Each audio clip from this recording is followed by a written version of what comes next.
সাদ ইবনে মুআজ রাদিয়াল্লাহু তাআলা আনহু একদিন নবীজিকে বলছে, ইয়া রাসূলুল্লাহ, আমি যদি কোনোদিন আমার স্ত্রীকে দেখি পর পুরুষের সাথে 1 মিনিটের জন্য কথা বলছে, আমি আমার তরবারি খাপ থেকে বের করে এক কোপে গর্দান ফেলে দেব।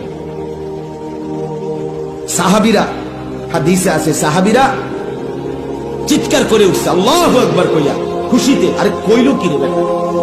নবীজি তখন, হাদিস আছে, নবীজি সাল্লাল্লাহু আলাইহি সাল্লাম বললেন, আতাজাবুনা মিন গায়রাতি সাদ, আরে তোমরা আমার সাদের গায়রত, আত্মমর্যাদা দেখে অবাক হলা? অবাক হলা? তখন নবীজি বলছে, ওয়াল্লাহি আনা আগিয়ারু মিনহু, আমি মুহাম্মদ আমার সাদের চাইতে আরো বেশি গায়রতওয়ালা, আত্মসম্মানওয়ালা।